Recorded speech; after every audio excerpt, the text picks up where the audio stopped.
My dear friends, ನಾನಿವತ್ತು ಇಲ್ಲಿ ಒಂದು ಆಯುರ್ವೇದ ದರ್ಪಣ ಅನ್ನುವಂಥ ಇದೊಂದು ಬುಕ್ ಇತ್ತು ರೀ ನಮ್ಮ ಮನೆಯಲ್ಲಿ.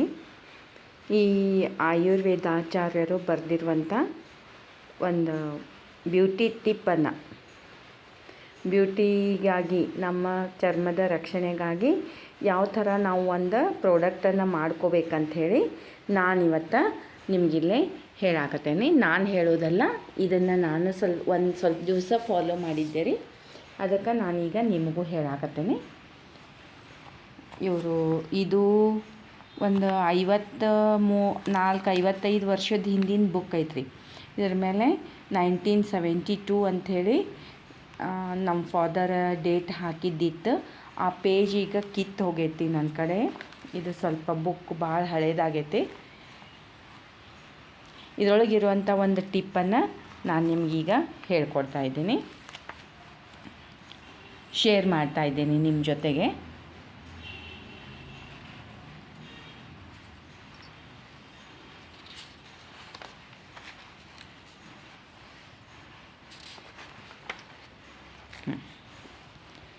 ಇಲ್ಲಿ ನೋಡ್ರಿ, ಮುಖದ ಸೌಂದರ್ಯವನ್ನು ವೃದ್ಧಿ ಮಾಡಿಕೊಳ್ಳಬೇಕೆಂಬ ಆಶೆಯು ಎಲ್ಲರಿಗೂ ಇರುತ್ತದೇನೋ ನಿಜ. ಆದರೆ ಈ ಸೌಂದರ್ಯವರ್ಧನೆಗೆ ನಿಜವಾದ ಉಪಾಯವನ್ನು ಸಾಮಾನ್ಯವಾಗಿ ಯಾರೂ ಅನುಸರಿಸುತ್ತಿಲ್ಲ. ಎಲ್ಲರೂ ತಮ್ಮ ಮುಖ ಸೌಂದರ್ಯದ ವರ್ಧನೆಗಾಗಿ ಸಾಬೂನು, ಪೌಡರ್, ಸ್ನೋ ಕ್ರೀಮ್ ಮುಂತಾದ ಬೆಲೆಯ ಕೃತ್ರಿಮ ಸಾಧನಗಳನ್ನೇ ಸಾಧಿಸಿಕೊಂಡಿರುತ್ತಾರೆ. ಈ ವಸ್ತುಗಳು ಮುಖ ಮತ್ತು ಶರೀರದ ಹುಳುಕುಗಳನ್ನು ಸ್ವಲ್ಪ ಹೊತ್ತು ಮುಚ್ಚತಕ್ಕವುಗಳೇ ಹೊರತು ಹುಳುಕುಗಳನ್ನು ನಿರ್ಮೂಲ ಮಾಡತಕ್ಕವುಗಳಲ್ಲ. ಇದೊಂದು ನಿರ್ವಿವಾದವಾದ ಮಾತು. ಇವೆಲ್ಲ ಕೇವಲ ವ್ಯಾಪಾರಕ್ಕಾಗಿ ಹಣವನ್ನೇ ಗಳಿಸುವ ಉದ್ದೇಶದಿಂದ ಈಗ ಬಾಜಾರದಲ್ಲಿ ನಾನಾ ವೇಷಗಳಿಂದ ನಿತ್ಯದಲ್ಲಿ ಬರುತ್ತಿರುವ ಪೌಡರ್ ಮುಂತಾದ ವಸ್ತುಗಳು ಯಥಾರ್ಥವಾದಿಗಳಾದ ಅನೇಕ ವಿಜ್ಞಾನಶಾಸ್ತ್ರ ಪಂಡಿತರು ಇವುಗಳನ್ನು ಏನು ಮಾಡ್ತಾರೆ, ಹೀಯಾಳಿಸುವುದಲ್ಲದೆ ಈ ವಸ್ತುಗಳಿಂದ ಗುಣಕ್ಕೆ ಬದಲು ಹಾನಿಯೇ ಹೆಚ್ಚಾಗಿ ಆಗುತ್ತದೆಂದು ಹೇಳುತ್ತಾರೆ. ಹಾಗಾದ್ರೆ ಇವ್ರು ಏನು ಸಜೆಸ್ಟ್ ಮಾಡ್ಯಾರ, ಇದನ್ನು ನೀವು ಫಾಲೋ ಮಾಡಿರಿ, ನೀವು ನೋಡಿರಿ ಅಂಥೇಳಿ. ನಾನು ಇದನ್ನು ಒಂದು ಸ್ವಲ್ಪ ದಿವಸ ಅವಾಗ ಫಾಲೋ ಮಾಡಿದ್ದೆ ರೀ. ಈಗ ಏನು ಕೇಳಾಕತ್ತಾರ, ನಮ್ಮ ಕಾಲೇಜ್ ಹುಡುಗಿಯಾರೆಲ್ಲ, ನನ್ನ ಹಳಿ ಸ್ಟೂಡೆಂಟ್ಸು ಅವರೆಲ್ಲ ಏನು ಕೇಳಾಕತ್ತಾರಂತಂದ್ರೆ, ಒಂದು ಟಿಪ್ಸ್ ಅವಾಗ ಹೇಳಿದ್ರಿ ಮಿಸ್, ಇವಾಗ ಒಂದು ಸಲ ಅದನ್ನು ನಮಗೆ ಹೇಳ್ರಿ ಅಂಥೇಳಿ ಕೇಳಾಕತ್ತಿದ್ರಿ. ಅದಕ್ಕೆ ನಾನು ಇವತ್ತು ಈ ಬುಕ್ಕನ್ನು ಹುಡುಕಿ ತೆಗೆದು ನಿಮ್ಮ ಜೊತೆ ಇದನ್ನು ಏನು ಮಾಡಾಕತ್ತೀನಿ, ಶೇರ್ ಮಾಡಾಕತ್ತೀನಿ. ಇಲ್ಲಿ ನೋಡಿರಿ, ಏನೇನು ತೊಗೋಬೇಕಂತ ಹೇಳ್ಯಾರ ಅವರು. ತೊಗರಿಬೇಳೆ, ಹೆಸರು ಕಾಳು, ಬಟಾಣಿ, ಜವೆ, ಕಡಲೆಬೇಳೆ ಪ್ರತಿಯೊಂದೂ ಒಂದೊಂದು ಪಾವು. ಬಟ್ಟೆಗೆ ಹಾಕುವ ಕೂಗಟೆ ಅಂತಂದ್ರೆ ಅಂಟವಾಳಕಾಯಿ, ಅವುಗಳನ್ನು ಏನು ಮಾಡಬೇಕು, ಸಿಪ್ಪೆ ತೆಗೆದು ಅದನ್ನು ಒಂದು ಅರ್ಧ ಸೇರು ಅಂತ ಹೇಳ್ಯಾರ ಅವ್ರು, ಹಳಿ ಇದ್ರೊಳಗೆ ಮೆಜರ್ಮೆಂಟ್ನೊಳಗೆ. ಆಮೇಲೆ ಸೀಗೆ ಪುಡಿ 1 ಪಾವು, ಒಣಗಿದ ನೆಲ್ಲಿ ಚೆಟ್ಟು 1 ಪಾವು, ಬೇವಿನ ಎಲೆ ಪುಡಿ 1 ಪಾವು, ಶ್ರೀಗಂಧದ ಪುಡಿ 1 ಪಾವು, ಕಚೋರ 1 ಪಾವು, ಲೋದ್ರದ ಚಕ್ಕೆ 1 ಪಾವು, ಕರ್ಪೂರ 1 ತೊಲ. ಇವುಗಳನ್ನು ಕುಟ್ಟಿ ಶೋಧಿಸಿ ಉಪಯೋಗಿಸುವುದರಿಂದ ಯಾವ ವಿಧವಾದ ಚರ್ಮ ರೋಗವೂ ಅಂಟುವುದಿಲ್ಲ ಮತ್ತು ಶರೀರವು ಬಹಳ ಮೃದುವಾಗಿ ಮಖಮಲ್ಲಿನಂತೆ ನುಣುಪಾಗುವುದಲ್ಲದೆ ಕ್ರಮದಿಂದ ಯಾವ ಭಾಗದ ಕಲೆಯಾದರೂ ನಾಶವಾಗುತ್ತದೆ. ಹುಟ್ಟಿನಿಂದಲೇ ಇರುವ ಸ್ವಾಭಾವಿಕ ಕಲೆಗಳು ಮಾತ್ರ ಯಾವ ಉಪಾಯದಿಂದಲೂ ಹೋಗುವ ಸಂಭವವಿಲ್ಲ, ಆದರೆ ಕಡಿಮೆಯಾದರೂ ಆಗಬಹುದು. ಸ್ವಭಾವಕ್ಕೆ ಮದ್ದಿಲ್ಲವೆಂಬುದನ್ನು ಯಾರೂ ಮರೆಯಬಾರದು. ಪ್ರಯತ್ನಪಟ್ಟರೆ ಬದಲಾವಣೆಯನ್ನು ಅವಶ್ಯವಾಗಿ ಆಗಲೂಬಹುದು. ಯತ್ನೇ ಕೃತೆ ಯದೀನ ಸಿದ್ಧ್ಯತಿ ಕ್ಯೋತ್ರ ದೋಷಃ.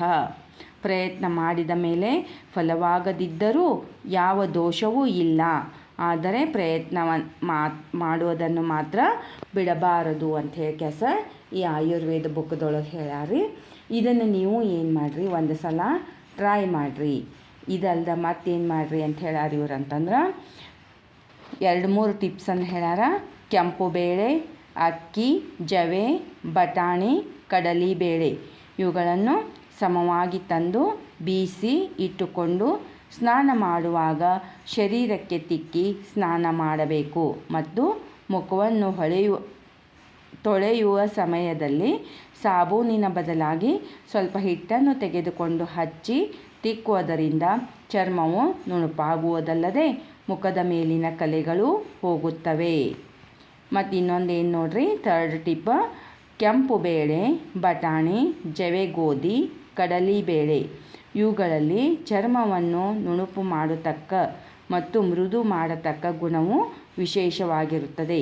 ಈ ಕಾರಣದಿಂದಲೇ ಆಯುರ್ವೇದ ಗ್ರಂಥದಲ್ಲಿ ವರ್ಣವನ್ನು ಸ್ವಚ್ಛಗೊಳಿಸುವುದಕ್ಕೂ ಚರ್ಮವನ್ನು ನಿರ್ಮಲಗೊಳಿಸುವುದಕ್ಕೂ ಈ ಬೇಳೆಗಳ ಅನೇಕ ವಿಧ ಪ್ರಯೋಗಗಳನ್ನು ಹೇಳಲ್ಪಟ್ಟಿದೆ.